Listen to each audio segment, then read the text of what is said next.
হাতে 3-4 মাস সময় পাওয়া যাবে প্রিলিমসের জন্য। এখন ফর্ম ফিল আপ চলছে, আমরা জানি। প্যাটার্ন ওয়াইজ যদি পড়াশোনা করে যারা আগে থেকে প্রিপারেশন নিচ্ছে, তাদের কাছে ব্যাপারটা খুব ইজি। যারা নতুন শুরু করছো তাদেরকে বলার সেটা হলো, মেয়েদের ক্ষেত্রে এটা খুব ভালো একটা পোস্ট। আমি ক্লার্কশিপের চাকরিতে রয়েছি, আমি কি এই পরীক্ষার জন্য ভাববো? নমস্কার, আপনারা দেখছেন এই সময় লাইভ। আমি শীর্ষেন্দু। তাকে সিভিল সার্ভিসের এই অনুষ্ঠানে আপনাদের স্বাগত। আপনারা জানেন, রাজ্যের নতুন সরকার ক্ষমতায় আসার পর বেশ কিছু পরীক্ষা নিয়ে একটু নাড়াচাড়া শুরু হয়েছে।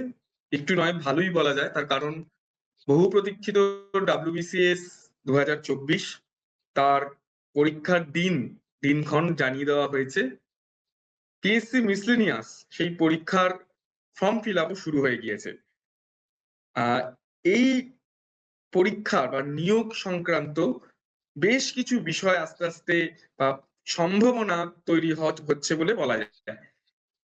ফলে, এবং যেটা সর্বোপরি খুব গুরুত্বপূর্ণ, পরীক্ষার ক্ষেত্রে একটা বয়স সীমারও 5 বছর কিন্তু বয়স সীমা, আবেদনের সময়সীমা বা বয়স সীমা বাড়ানো হয়েছে। ফলে বেশ কিছু পরীক্ষার্থী নতুন করে আবার কিন্তু ইন্টারেস্ট দেখাচ্ছেন সরকারি চাকরির ক্ষেত্রে। আজকে আমাদের আলোচনা মূলত WBCS নয়, পিএসসি মিসলেনিয়াস। আপনারা প্রশ্ন করতে পারেন যে WBCS এর তো দিনক্ষণ জানিয়ে দেওয়া হয়েছে, তাহলে এখনই কেন WBCS নয়? WBCS এর আলোচনাও থাকবে, কিন্তু পিএসসি মিসলেনিয়াস এর পরীক্ষাটার ক্ষেত্রে বেশ কিছু আঙ্গিক রয়েছে, অনেক প্রশ্ন রয়েছে, এবং পরীক্ষায় আবেদনের সংখ্যাটাও অনেক হয়ে থাকে জেনারেলি। তো সে কারণেই আমাদের আজকের আলোচনা পিএসসি মিসলেনিয়াস। আপনারা ইতিমধ্যেই আমার পাশের স্ক্রিনে দেখতে পাচ্ছেন সাগর বসুকে। সাগর 2018 সালের পিএসসি মিসলেনিয়াসের যে পরীক্ষা, তার মাধ্যমে উত্তীর্ণ হয়ে এখন কনজিউমার ওয়েলফেয়ার অফিসার হিসেবে হুগলিতে পোস্টেড।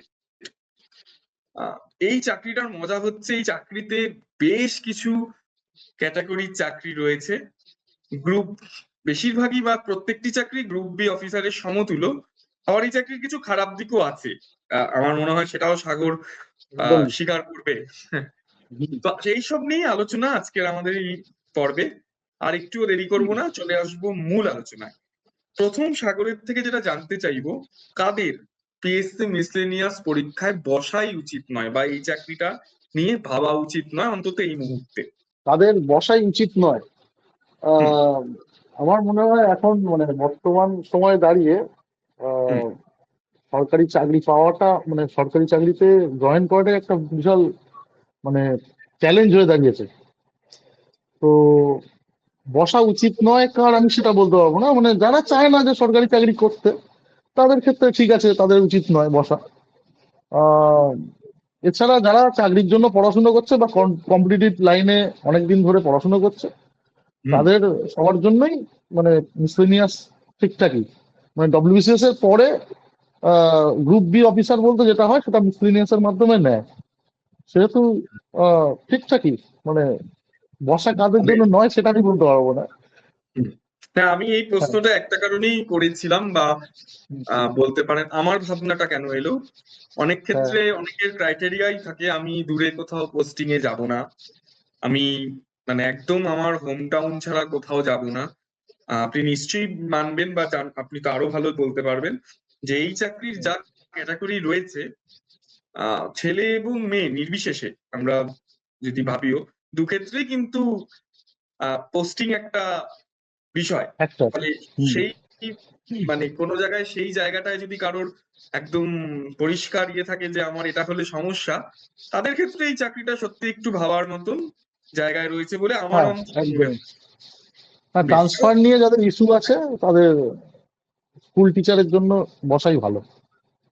একদম। সেক্ষেত্রে ট্রান্সফারটা নেই, বা এখন অনেক দূরেও পোস্টিং হচ্ছে, তারপরে সেটা ফিরে আসা, নিজের কাছাকাছি জায়গায় আসাটাও সেখানেও চাপ, যদি দূরে হুম, একবার পোস্টিং হয়ে যায়। একদম। সাগর, এই পরীক্ষায় কি কি ভাগ থাকে? একদম নতুন যারা পরীক্ষায় বসছেন, আমি নিশ্চিতভাবে বলতে পারি এবার কিছু ফ্রেশ ক্যান্ডিডেট এই পরীক্ষায় বসবেন। একদম, কেউ একদম। বয়সে ছাড় পেয়েছেন, কেউ একটা বাড়তি উৎসাহে এবার পরীক্ষায় বসবো, সে কারণে অনেকে ফর্ম ফিল আপ করছেন। তো সেই জায়গায় দাঁড়িয়ে একদম একটু সংক্ষেপে যদি বলে দেন এই পরীক্ষাটা কি কি ভাগে হয়। এই পরীক্ষাটা মূলত প্রথমে প্রিলিমিনারি পরীক্ষা হয়, এবং হুম, প্রিলিমিনারিতে 200 নম্বরে পরীক্ষা হয়। ঠিক আছে, এবার সেক্ষেত্রে 100টা কোশ্চেন থাকে, 2 নাম্বার করে একটা একটা মানে মার্কস থাকে প্রত্যেক কোশ্চেনে। হুম, সেক্ষেত্রে সিলেবাসটা তো সবাই জানা আছে, তবে একটু বলে দিই। সেটা বলুন এই যে প্লিজ বলুন। ডব্লিউবিসিএস এর প্রিলিমিনারিটা, সেক্ষেত্রে আমরা দেখতে পাই প্রত্যেকটা সাবজেক্ট ওয়াইজ সিলেবাসেই দেওয়া থাকে যে 25 মার্কস করে ক্যারি করে হুম, সাবজেক্ট ওয়াইজ। কিন্তু হুম, এক্ষেত্রে কিন্তু এরকম কোনো সাবজেক্ট ওয়াইজ কোনো নাম্বার ডিভিশন করা নেই। সেই হুম, জন্য এই প্রিলিমিনারি কোশ্চেনটা একটু আনপ্রেডিক্টেবল হয়ে যায় কিছু কিছু ক্ষেত্রে।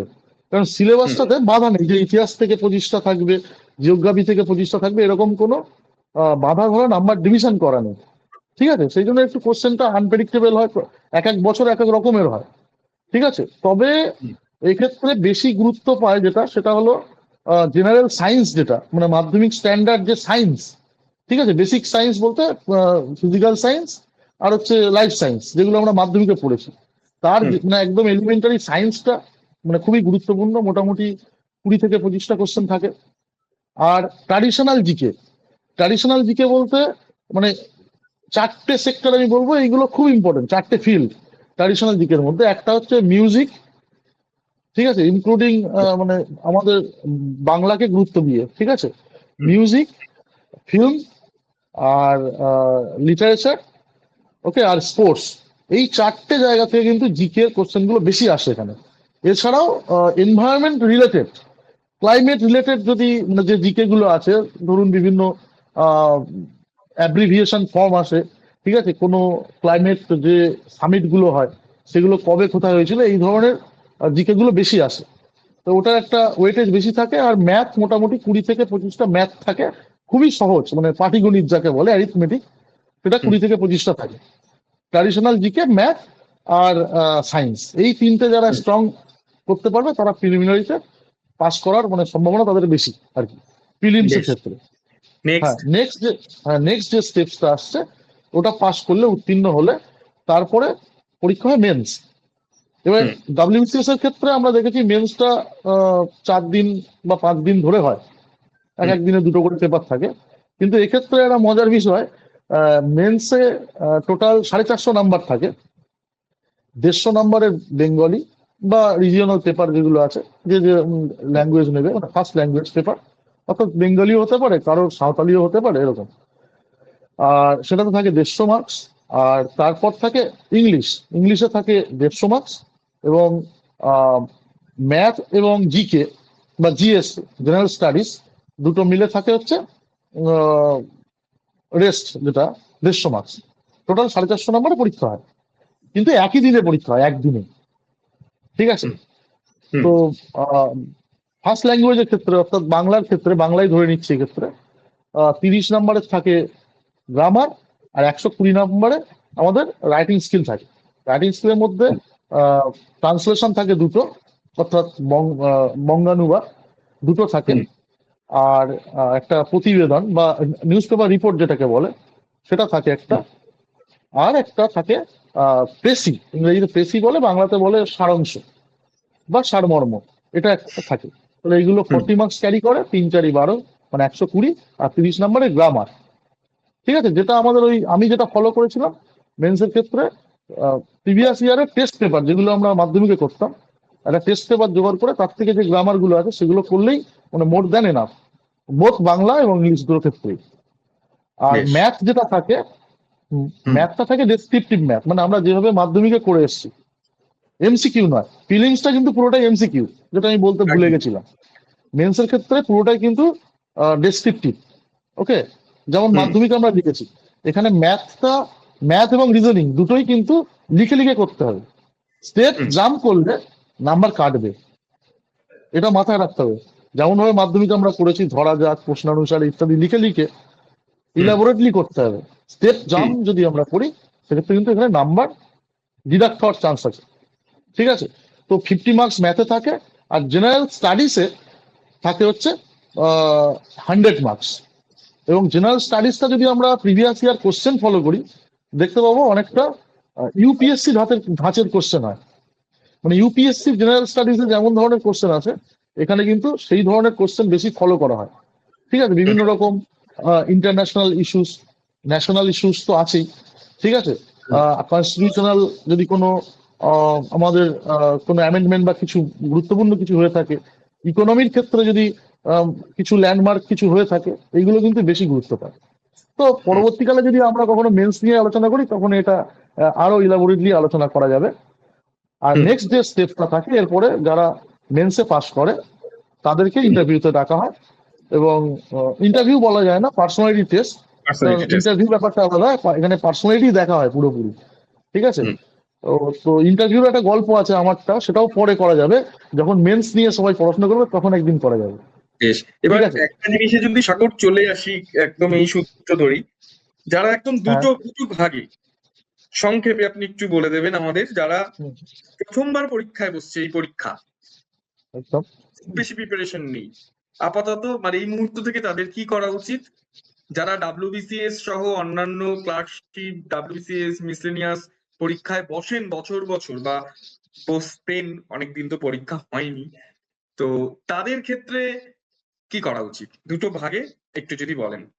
ওকে, তো মজার বিষয় বলি আমাকে দিয়েই, আমি পিএসসি মিসলেনিয়াস পরীক্ষাটা যে হয়, আমি প্রথমে জানতাম না এরকম একটা পরীক্ষা আছে। আমি হুম, ডব্লিউবিসিএস কে কেন্দ্র করেই পড়াশোনাটা শুরু করেছিলাম 2015 সাল থেকে।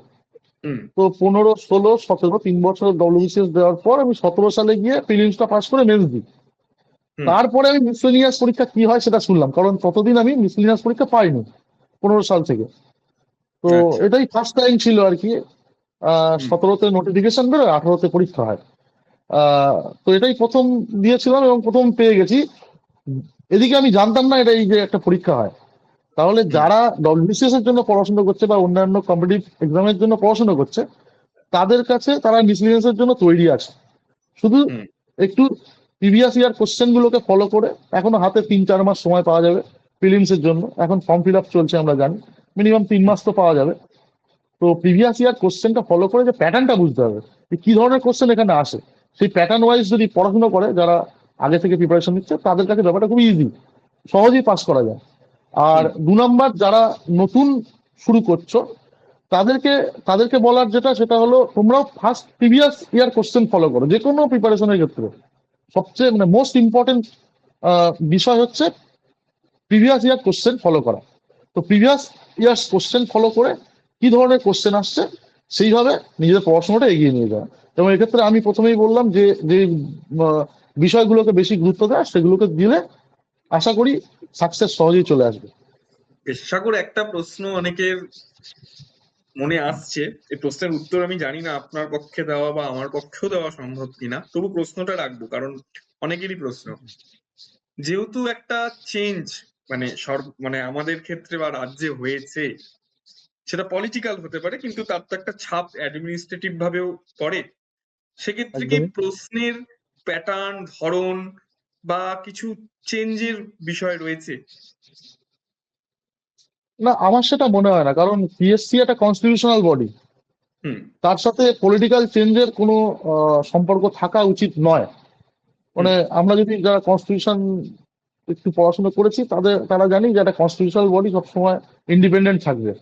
সেক্ষেত্রে হুম। পলিটিক্যাল চেঞ্জের সাথে পিএসসির কোশ্চেনের ক্ষেত্রে বিশেষ কিছু পরিবর্তন হবে বলে আমি মনে করি না। বেশ, সাগর, আরেকটা বিষয় একটু জেনে নেব। আপনি নিশ্চয়ই জানেন যে এই চাকরির পরীক্ষায় বা এই চাকরিতে প্রচুর ট্রেড রয়েছে বা ক্যাটাগরি রয়েছে, এবং হ্যাঁ। অনেকেই খুব বিভ্রান্ত হন যে কি কি বেছে নেওয়া উচিত। তো ওকে। প্রথমত আমার প্রশ্নটা আবার সে আগের মতন থাকবে, কোন তিনটে ক্যাটাগরিকে বা কোন তিনটে সার্ভিসকে না বাছাই ভালো, যারা একটু পড়াশুনো, অন্য ক্ষেত্রেও পড়াশুনো করতে চায় বা একটু নির্ঝঞ্ঝাট জীবন চাইছে, তাদের, এরকম মানুষদের ক্ষেত্রে আমি আপনারই মত জানতে চাইছি, এটা সবার মত মিলবেও না। আপনার মতে কোন একদমই। তিনটে সার্ভিস বেছে না নেওয়াই ভালো এবং কোন তিনটে সার্ভিসকে প্রায়োরিটি দেওয়া উচিত? হ্যাঁ, যারা নির্ঝঞ্ঝাট জীবন পছন্দ করে বা পরবর্তীকালে আরো পড়াশুনো করে মানে মানে আরো নিজেকে উন্নীত করতে চায় উপরে, তাদের ক্ষেত্রে মানে আপনি এটা যদি দেখেন প্রিভিয়াস ইয়ার কিভাবে হয়, বেশিরভাগ অ্যাসপিরেন্টই ফার্স্ট চয়েস দেয় কনজিউমার ওয়েলফেয়ার অফিসার, এবং হুম সেই স্রোতে ভেসে গিয়েও আমিও দিয়েছিলাম।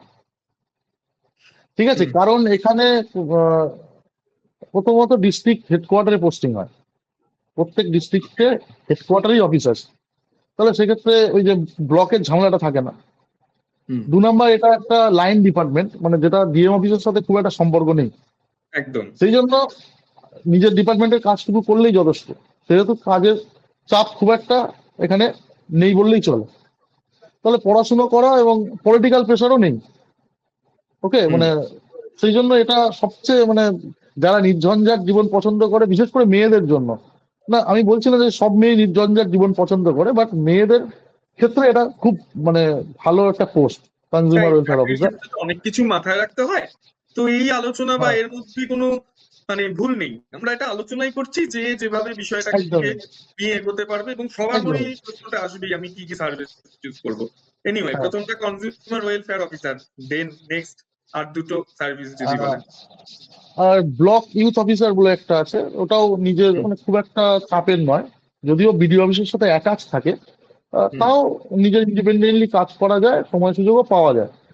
আর হুম মেয়েদের জন্য লেডি এক্সটেনশন অফিসার বলে একটা হয়, সেটাও ও, খুব এটা একটা কি চাপের মাস নয়, তবে লেডি ব্লকে এক্সটেনশন অফিসার যেটা সেটা না এটা মাস, আলাদা? হ্যাঁ মাস লেডি এক্সটেনশন অফিস।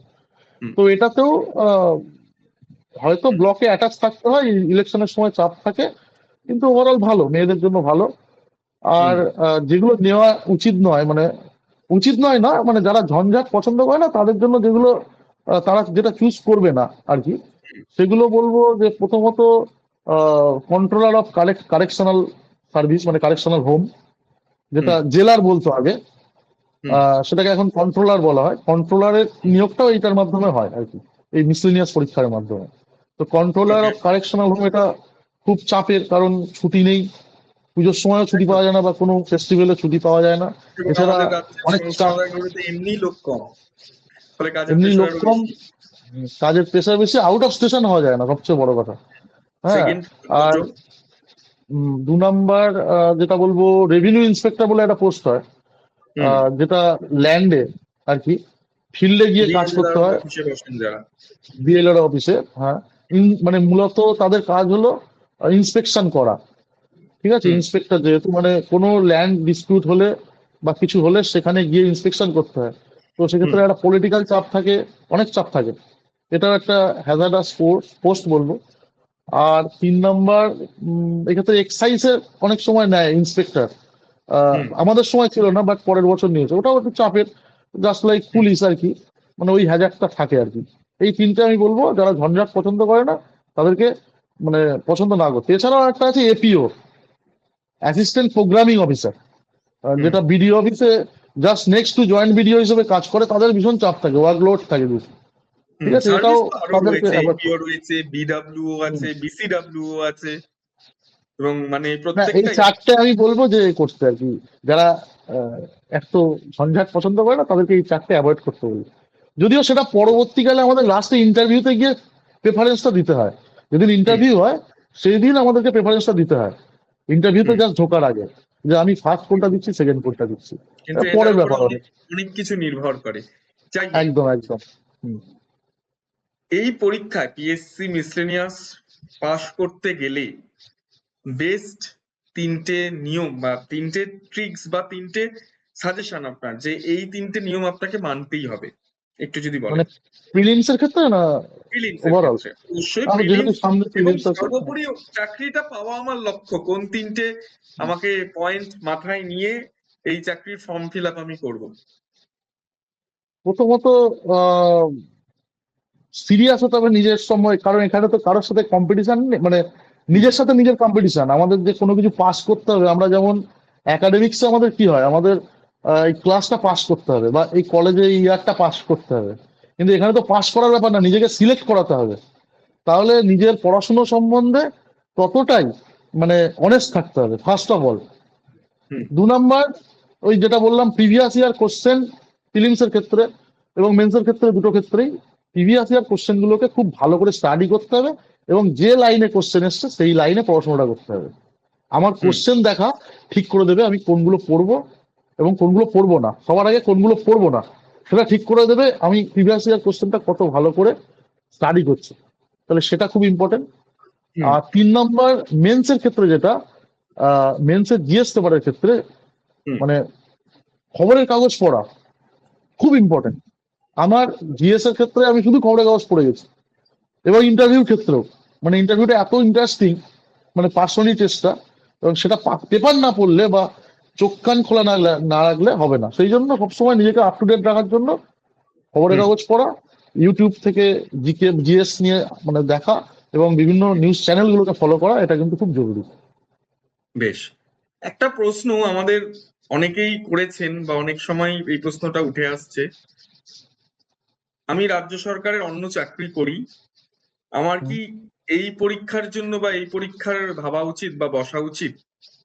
একটা মোস্ট কমন প্রশ্ন হয়ে দাঁড়িয়েছে, আমি ক্লার্কশিপের চাকরিতে রয়েছি, আমি কি এই পরীক্ষার জন্য ভাববো? আচ্ছা, মানে কেউ মানে মানে অনেকে আছে যারা ভাবছে যে আমি এটাতে গেলে হুম আমার মাইনেটা বাড়বে কিনা, মানে স্পষ্ট হুম বাংলা ভাষা। আবার কেউ এক্স্যাক্টলি। আছে যে, আবার সব সুযোগ সুবিধাগুলোরও তো বিষয় রয়েছে। হ্যাঁ, আবার কেউ আছে যে ভাবছে যে এটাতে গেলে আমি একটা উপরের পোস্টে যেতে পারবো, একটা হুম পদোন্নতি ঘটবে। তো হুম যারা ভাবছে যে আমি পদোন্নতিটা আমার কাছে বেশি ইম্পর্টেন্ট, হুম তাদের জন্য এই পরীক্ষাটা ঠিক আছে। কিন্তু যারা ভাবছে হয়তো তারা ইউডি হয়ে গেছে এলডি থেকে, হুম ক্লার্কশিপে এলডিসি থেকে ইউডি হয়ে গেছে, তাদের যদি এখানে পদোন্নতির বিষয়ে কোনো ইন্টারেস্ট না থাকে, হুম শুধুমাত্র যে মাইনের ক্ষেত্রে মাইনেটা আমার বাড়বে এইটা থাকে, সেক্ষেত্রে তাদের না আসাই ভালো। শুধুমাত্র মাইনের দিকে তাকিয়ে না আসা ভালো। যদি কেউ পদোন্নতি করতে চায় বা আরো ফিল্ডে গিয়ে বা আরো এবং আহ, এখানেও একটা একটা জিনিস সাগর আপনাকে থামাচ্ছি, মানে এখানে মিসলেনিয়াস এর ক্ষেত্রে সব ক্ষেত্রের প্রমোশন কিন্তু সমান নয়। সমান নয়। যদি অথচ আমি যদি দেখি যে একজন এলডিএ বা একজন এলডিসি, মূলত এলডিএ যদি আমরা ধরি, সেক্ষেত্রে একজন এলডি এর কিন্তু প্রমোশন স্কোপ অনেক ভালো এবং তার একদম, রিটায়ারমেন্ট অনেক ভালো তুলনায় আপনার মিসলেনিয়াস, মানে একদমই আমার তাই। নিশ্চিত ভাবে জানা নেই, আপনার থেকে জানবো। আমি যেটুকুনি জানি যে এলডিএ একজন জয়েন্ট সেক্রেটারি হিসেবে রিটায়ার করতে হ্যাঁ, পারেন, যারা সেক্রেটারিয়েটে আছে, হ্যাঁ। সেক্রেটারিয়েটে আছেন। একজন হুম। মিসলেনিয়াস এর কোনো ক্যান্ডিডেটের ক্ষেত্রে সেটা কিন্তু অনেক হতে পারে আরো বেশি সময় সাপেক্ষ এবং হয়ই না অধিকাংশ ক্ষেত্রে স্কোপ বলা যায়। নেই, হ্যাঁ, স্কোপ নেই স্কোপই আর নেই। কি। একদম হ্যাঁ, একদম। ফলে এইগুলোর একটু তুল্যমূল্য বিচার করে, বিচার প্রথমত সার্ভিস আর তবেই কি ওটা ভালো। সার্ভিসটা অনেকের নির্ভর করে। একদমই। তা বেশ বেশ, আমার একদম শেষ প্রশ্ন সাগর, আপনার আজকের অনেকটা সময় আমি নিলাম। আমার একদম শেষ প্রশ্ন, পিএসসি মিসলেনিয়াস বা আপনি বা যে উদাহরণটা দিলেন যে আমি ডাব্লিউবিসিএস দিতে দিতে পিএসসি মিসলেনিয়াস পেয়ে গেছিলাম, এই চাকরির একদমই। পরীক্ষাটা যারা প্রস্তুতি নিচ্ছেন তারা আর কি পরীক্ষা দিতে পারবেন ভবিষ্যতে? প্রথমত ডব্লিউবিসিএস তো দিতেই পারবে, হুম মানে একই রকমই বলতে গেলে। হুম হুম শুধু এটাতে ডেসক্রিপটিভ লিখতে হয়, ওটাতে হুম পুরোটাই এমসিকিউ। পড়াশুনো হুম একই লাইনে। হুম ডব্লিউবিসিএস দিতে পারবে, ক্লার্কশিপ আছে, হুম ঠিক আছে। মোটামুটি ওয়েস্ট বেঙ্গল গভর্নমেন্টের, তারপর পুলিশে যারা যেতে চায়, এসআই, পুলিশে প্রথমেই এসআই যেটা হয় পরীক্ষা, এসআই এর, হুম সাব হুম ইন্সপেক্টরের, সেক্ষেত্রেও একই সিলেবাস, মানে সেম প্যাটার্ন। হুম সে ওটাও এর সাথে মানে করতে পারবে। এছাড়া হুম এক্সাইজের পরীক্ষা অনেক সময় আলাদাভাবে হয়, সবসময় যে মিসলেনিয়াস দিয়ে নেয় তা নয়, সেটাও করা যাবে। বেশ এরকম ওয়েস্ট বেঙ্গল পিএসসির মোটামুটি সব পরীক্ষাই এর সিলেবাসের সাথে মানে কোইনসাইড করবে আর কি। বেশ বেশ, অনেক ধন্যবাদ সাগর আপনাকে, আপনার মূল্যবান মতামত আশা করি যারা পরীক্ষায় বসবেন তাদের অনেকটাই সহায়তা করবে। আমরা আরো একবার আপনাকে অনুষ্ঠানে আমন্ত্রণ জানাবো আরো ইনডেপথ আলোচনার জন্য। আপনার ইন্টারভিউ এর পার্ট শোনা হলো না, আমার মনে হয় ওটা আমরা আবার পরেও আলোচনা করতে পারি। এখন একদম। পরীক্ষার বিষয়টা বা কে কিভাবে প্রিপেয়ার হবে এইটা খুব ম্যাটার করবে। অনেক ধন্যবাদ আপনাকে, আপনারাও দেখতে থাকুন এরকম অনুষ্ঠান। আর কি কি পরীক্ষার বিষয়ে এরকম ডিটেল অনুষ্ঠান বা প্রোগ্রাম চাইছেন অবশ্যই জানাবেন আমাদের কমেন্টে। আর সবসময় আপডেট থাকতে দেখতে হবে এই সময় অনলাইন, আর সংবাদপত্র পড়তে হবে এই সময়। নমস্কার, দেখা হচ্ছে পরবর্তী পর্বে।